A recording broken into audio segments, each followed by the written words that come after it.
নমস্কার, নিউজ প্রাইমে আপনাদের স্বাগত। আমি সঞ্জয় রয়েছি আপনাদের সাথে। গুরু ব্রহ্মা গুরু বিষ্ণু গুরুদেব মহেশ্বর গুরুদেব পরম ব্রহ্ম তস্মৈ শ্রী গুরুবে নমঃ। আজ গুরু পূর্ণিমা। এই গুরু পূর্ণিমা উপলক্ষে নিউজ প্রাইমের সমস্ত দর্শককে জানাই শুভেচ্ছা ও অভিনন্দন। এই মুহূর্তে আমরা রয়েছি উত্তর কলকাতার সিটি অঞ্চলে। আজ যেমন সারা দেশে সঙ্গে সারা রাজ্যে তথা কলকাতাতেও গুরু পূর্ণিমা সাড়ম্বরে পালিত হচ্ছে। সেই গুরু যে ধরনেরই হতে পারে, কারণ গুরু শব্দের অর্থ হচ্ছে গু, সংস্কৃত শব্দ থেকে এসছে। গু অর্থাৎ অন্ধকার বা অজ্ঞানতা, আর রু হচ্ছে পরিষ্কার বা এই অজ্ঞানতার অপসারণ, তার থেকেই এসছে গুরু শব্দ। এই গুরু যে কোনো ধরনের গুরু হতে পারে, সে রাজনৈতিক গুরু হতে পারে, আধ্যাত্মিক গুরু হতে পারে, শিক্ষা গুরু হতে পারে, অর্থাৎ যে কোনো ভাবে যদি চেতনার উন্মেষ কেউ ঘটাতে পারেন তিনি প্রকৃত গুরু। এই মুহূর্তে আমরা রয়েছি উত্তর কলকাতার সিটি অঞ্চলের মা চামুন্ডা কালী আশ্রমে, যেটা এবছর ৫৬তম বছরে পদার্পণ করেছে।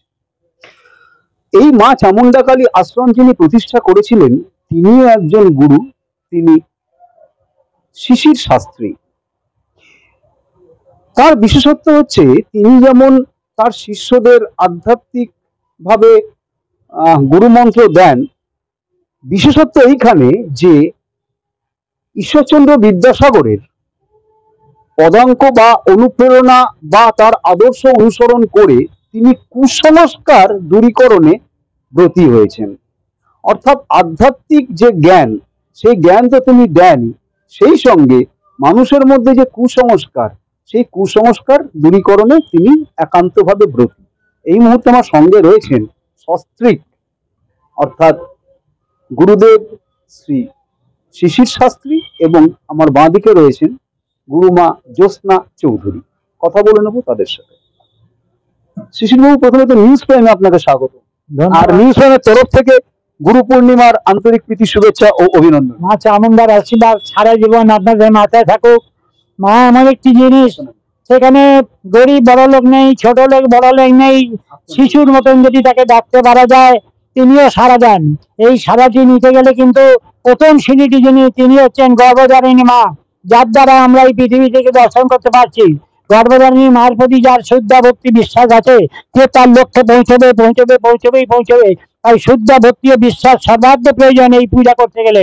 আর অহংকার থেকে ত্যাগ করতে হবে। অহংকার যতদিন থাকবে ততদিন মানুষের জ্ঞান চক্ষু খোলে না, কাম ক্রোধ লোভের বলিও শেষ হয়ে যায়। শিশিরবাবু, আপনি তো ৫৬ বছর ধরে এই মন্দির প্রতিষ্ঠা করেছেন, বহু অগণিত মানুষ আপনার কাছে এসে দীক্ষা নিয়েছেন, আপনার প্রচুর শিষ্য শিষ্যরা আছেন।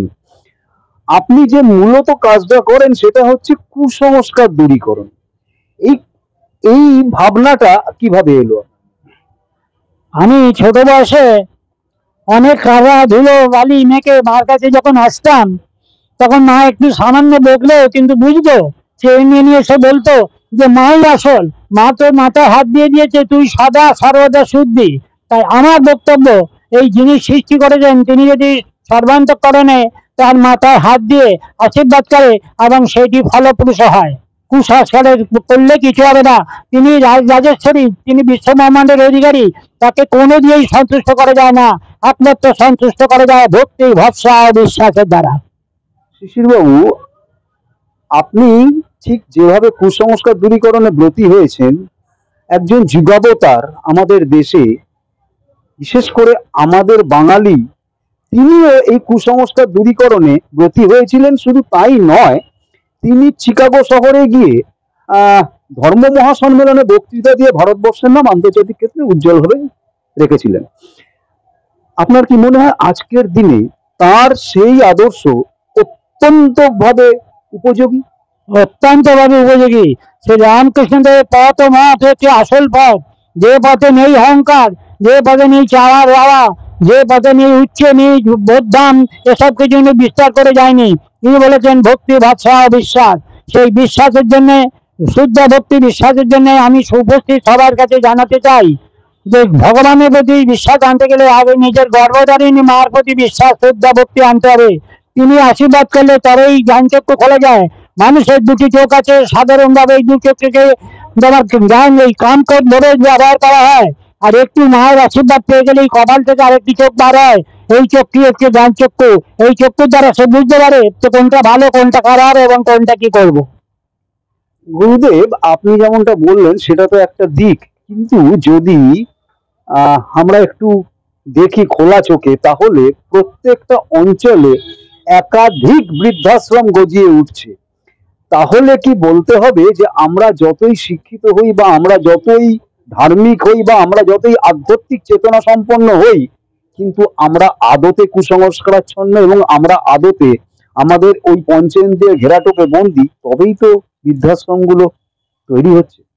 আমি এই মা মামার চন্ডিকার শ্রীচরণে 55 বছরে এই অভিজ্ঞতা লাভ করতে পেরেছি যে কুসংস্কার যতদিন না সরে যাচ্ছে ততদিন কিন্তু সে ভগবানের আশীর্বাদ পায় না। আর ভগবানের আশীর্বাদ পেতে গেলে প্রথম সিঁড়ি হচ্ছে যিনি তোমায় সৃষ্টি করেছেন গর্ভধারিণী মা, যিনি 10 মাস 10 দিন গর্ভ যন্ত্রণা সহ্য করে শিশুটিকে প্রসব করালেন তার মা। সেই মায়ের প্রতি যদি শুদ্ধ ভক্তি বিশ্বাস না থাকে তাহলে যাবতীয় যা কিছু আমরা করছি সবই বৃথা, ফল নেই। গুরুদেব, আপনি একজন গৃহী সন্ন্যাসী, সাধক। বহু শিষ্য শিষ্যা আপনার কাছে আসেন বিভিন্ন ধরনের সমস্যা নিয়ে, কিভাবে সামলান? মহামা চামুন্ডা বলেছেন সবচেয়ে বড় শক্তি হচ্ছে সূর্য ওঠার আগে প্রথমে মঙ্গল আরতি করে মাকে জানাতে হবে মা শ্রদ্ধা দাও, ভক্তি দাও, বিশ্বাস দাও। এই 3 শক্তি যখন মানুষের কাছে চলে আসে তখন কোনো কষ্টই আমি আর বুঝতে পারি না। এগুলি তখন মনে হয় যেন কোনো কষ্টই নেই, মাই আমাকে বোঝাচ্ছেন, মাই আমাকে করাচ্ছেন, মা আমাকে সবকিছু বলছেন। এই যে এখানে পুজো হয়, এখানে তো 3 প্রহর বা 4 প্রহরের পুজো হয়। এই যে 3 প্রহর বা 4 প্রহরের পুজো, এটা শুধু গুরু পূর্ণিমার দিনকেই হয় নাকি রেগুলার বেসিসে, অর্থাৎ নিয়মীয় বেসিসে পুজোটা হয়? এবং তার সেই সময় আর কি আপনার যে পরিশ্রম বা আপনার সঙ্গে যিনি গুরুমা আছেন তার যা পরিশ্রম, এই পরিশ্রম এই বয়সেও কিভাবে সম্পন্ন করেন? এটি হচ্ছে মায়ের আশীর্বাদ। আমি বয়স বুঝতে পারি না, প্রতিদিন রাত্রি 3টে থেকে 3:30টায় উঠি। শীত, গ্রীষ্ম, বর্ষা, বসন্ত সব সময় আমি কোনো গরম জল ব্যবহার করি না। স্নান করে মা পাদব এসে বলি মা শ্রদ্ধা দাও, ভক্তি দাও, বিশ্বাস দাও, কোনো ক্রমে যেন এর থেকে আমি বিচ্যুত না হই, সেই থেকেই আমার আসল শক্তি। আজকে গুরু পূর্ণিমার দিনে আপনার শিষ্য শিষ্যদের উদ্দেশ্যে কি বলবেন? আমি সমস্ত শিষ্য শিষ্যদের উদ্দেশ্যে বলতে চাই তোমাদের মঙ্গল হোক, চেতনা হোক আর চৈতন্য হোক, তাহলেই বুঝতে পারবে যে কোনটা ভালো কোনটা খারাপ। তিনি কিছুই চান না, তিনি সবই দিয়ে দিতে চান। মানুষ কিন্তু ছড়িয়ে রেখেছে, নিতে পারছে না, এই হাত দিতে পারছে না এই আগুনে, কারণ কাম ক্রোধ লোভ আর কুসংস্কার তাদের দূরে ঠেকিয়ে রেখেছে। এই 56 বছর ধরে যে মায়ের সাধনা করছেন, দেখা পেয়েছেন? হ্যাঁ, পেয়েছি। তিনি আমার বুঝিয়েছেন যে ভক্তি ভরসা বিশ্বাস বুঝলে তখন একটি জ্ঞান চক্ষু বেড়ে, এই চক্ষুর দ্বারাই ভগবানের দর্শন হয়। কিন্তু অন্য কিছুতে ভগবানকে তিনি কি দেবেন? যিনি বিশ্ব ব্রহ্মাণ্ডের অধিকারী, তিনি একটাই জিনিস চান, শ্রদ্ধা ভক্তি ও বিশ্বাসের দ্বারা ডাকলে আমি তার ফল পেয়েছি। আমি প্রতিদিনই রাত্রি 3:30 থেকে 4টের মধ্যে মায়ের দর্শন পাই, আর মা আমাকে ডেকে পড়ে নিয়ে আসে, খোকা এইটা তোর পুজোর সময়, এই সময় কিন্তু সবার সময় নয়। এই সময়টা যদি তুমি অর্জন করে মাকে ডাকতে পারো তাহলেই তোমার কামনা সিদ্ধ হবে। তা নাহলে সূর্য উঠে যাওয়ার পরে আমি কাউকে বলছি না যে আমার কথাটি সত্য, সত্যটা তোমরা সত্য কিনা দেখে নাও। প্রতিদিন ভোর 4টে উঠে নিশ্চয় জপ করো, ফল পাবেই পাবে। অর্থাৎ যেমনটা আপনি বলছিলেন, আপনার কথার অন্তর্নিহিত অর্থ হচ্ছে যে ঈশ্বরকে উপলব্ধি করা যায় এবং মা যে আপনাকে ডাকেন সেটা আপনার উপলব্ধির মধ্যে দিয়ে আসে এবং সেই জ্ঞান চক্ষু দিয়ে আপনি চেতনান্বিত হন এবং এসে মায়ের সাধনা করেন। একেবারে তোমার কথাটি সত্য। তুমি এই সত্যটি মার পাদবার দিয়ে ঠিক বুঝতে পারলে তার জন্য মায়ের আশীর্বাদ তোমার মাথায় সারা জীবন রইল, জন্ম জন্মান্তরে রইল। এবার একটু কথা বলে নেব গুরুমা জ্যোৎস্না চৌধুরীর সাথে। জ্যোৎস্না দেবী, প্রথমে তো নিউজ প্রাইমে আপনাকে স্বাগত। আর নিউজ প্রাইমের তরফ থেকে গুরু পূর্ণিমার আন্তরিক প্রীতি শুভেচ্ছা ও অভিনন্দন।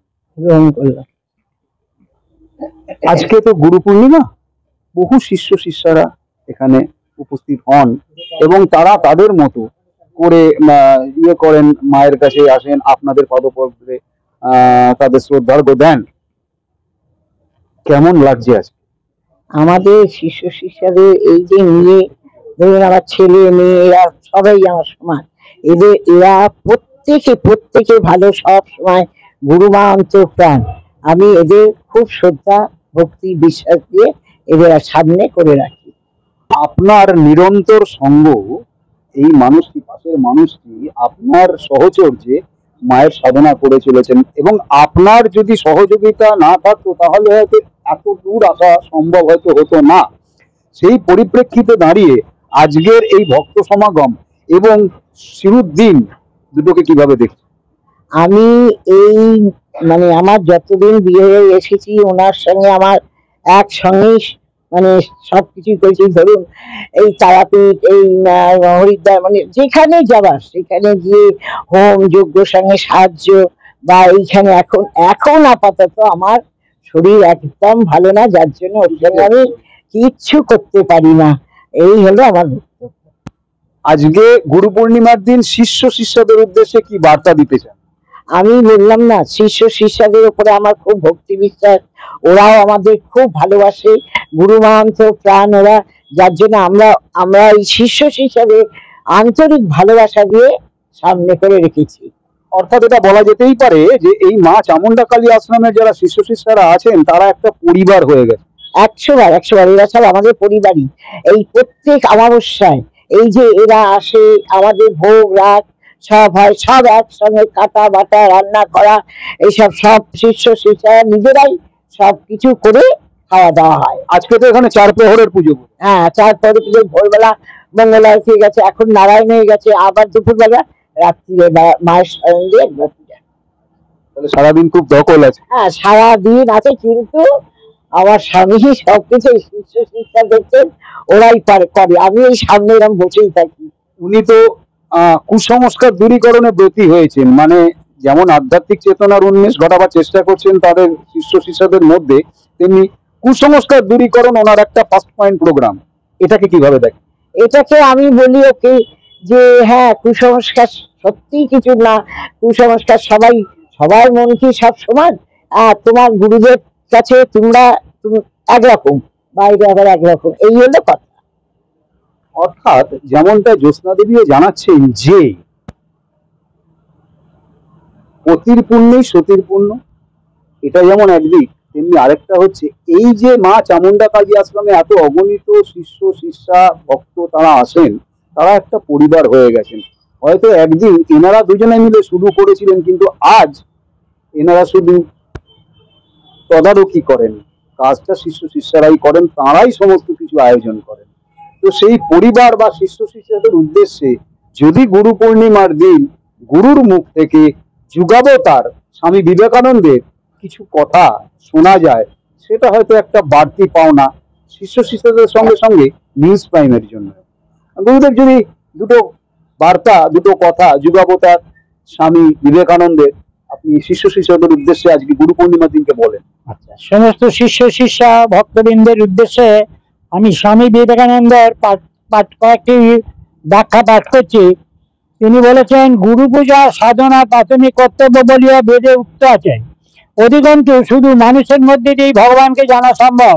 যেমন আলোক স্পন্দন সর্বত্র, এমনকি অন্ধকার কোণেও বিদ্যমান, কেবলমাত্র প্রদীপের মধ্যে দিয়ে লো চক্ষুর গোচরে অচর হয়ে থাকে, সেইরূপ ভগবান যদি সর্বত্র বিরাজিত, তথাপি তাকে আমরা কেবল এক বিরাট মানুষ রূপেই কল্পনা করতে পারি। করুণাময়, রক্ষক, সহায়ক প্রভৃতি ভগবত সম্বন্ধীয় ভাবগুলি মানবীয় ভাব। মানুষ প্রিয় দৃষ্টিভঙ্গি দিয়েই ভগবানকে দেখে বলেয়া এই সকল ভাব বলে। কোন মনুষ্য বিশ্বকে আশ্রয় করিয়া এই সকল গুণের বিকাশ হইতে বাধ্য নয়। তাহাকে গুরুই বলুন, ঈশ্বর প্রেরিত পুরুষই বলুন, আর অবতারই বলুন। গুরু বলতে আমরা ভারতে আমরা কি বুঝি, এটি সর্বদা স্মরণ রাখতে হবে। গুরু বলতে শুধু গ্রন্থপীঠ বোঝায় না। যিনি গুরু তিনি প্রত্যক্ষ উপলব্ধি করিয়াছেন, যিনি সত্যকে বাইরেছেন, অপর কারোর নিকট শুনিয়া নয়। গুরু একটি স্বতন্ত্র ভাব, শক্তির সঞ্চারক ও গ্রহীতাদের মধ্যে যে সম্বন্ধ, এটি হলো তাই। এখানে তা আত্মিক শক্তি ও জ্ঞান। গুরু বিনা জ্ঞান নেই। শিষ্য পাওয়া ওই জ্ঞান গুরুমুখ হইতে না আসিলে গুরুর কৃপায় কিছুই করা যায় না। আমরা এখন যা দেখছি তা আমাদের অতীত কার্য ও চিন্তা রাশির ফলস্বরূপ, আর ভবিষ্যতে যা হইবে তা বর্তমান যেরূপ চিন্তা ও কার্য করিতেছি তার ফলস্বরূপ মাত্র। কিন্তু আমরা নিজেরাই নিজেদের অদৃষ্ট গঠন করিতেছি বলিয়া যে ভাই রইতে আমাদের কোনো সহায়তার আবশ্যক নাই তা নয়, বরং একটু বলি যে অধিকাংশ ক্ষেত্রে এরূপ সহায়তা আক্রান্তভাবে প্রয়োজন। যখন এই সহায়তা পাওয়া যায় তখন আত্মার উদ্দেশ্যে শক্তি ও আপাত অব্যক্ত ভাবগুলি ফুটে ওঠে, আধ্যাত্মিক জীবনে সতেজ হয়ে উঠে, উহার উন্নতি ত্বরান্বিত হয়, সাধক অবশেষে শুদ্ধ ভাব ও সিদ্ধ হইয়া যায়। এই সঞ্জীবনী শক্তি গ্রন্থিতে পাওয়া যায় না। আমরা সারা জীবন পুস্তক পাঠ করিতে পারি, খুব একটা বুদ্ধিমান হইয়া উঠতে পারি, কিন্তু শেষে দেখি আধ্যাত্মিক উন্নতি কিছুই হয় না। আমাদের মধ্যে প্রায় সকলেই আধ্যাত্মিক বাক্য বিন্যাসে অদ্ভুত নৈপুণ্য থাকলেও কার্যকাল প্রকৃত ধর্ম যাপন করার সময় কেন এত ভাব ও ত্রুটি বিচ্যুতি লক্ষিত হয়? তার কারণ আধ্যাত্মিক জীবনে উন্নতির পক্ষে গ্রন্থ রাশি পর্যাপ্ত নয়।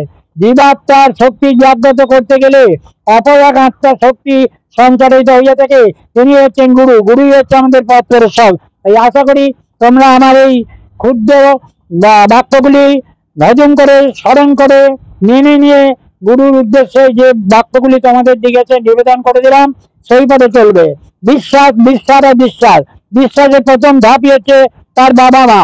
নিজের মাতৃপ্রতি বিশ্বাস থাকলে তবেই ভগবানের বিশ্বাস আছে। নিজের মাতৃ যদি অজ্ঞ হয় তাহলে তার বিশ্বাসও আসে না, কাজও হয় না, সেই বিশ্বাসে লাভ হয় না। তাই তোমাদের সবার উদ্দেশ্যে বলি, বিশ্বাস আর বিশ্বাস আর বিশ্বাস। বিশ্বাস একবার হয়ে গেলে তারপরে এরকম আর তোমায় কিছু করতে হবে না, তো এইগুলি তিনি নিজে নিজেই করিয়ে দেন। তাই ভগবানের আশীর্বাদ পেতে গেলে আগে নিজের মার আশীর্বাদ নিতে হবে। জননী জন্মভূমি সরকার গড়িয়েছি, পিতরি পিতামাতান্নে প্রিয়ন্তে সর্বদেবতা। তোমাদের সকালের মঙ্গল হোক।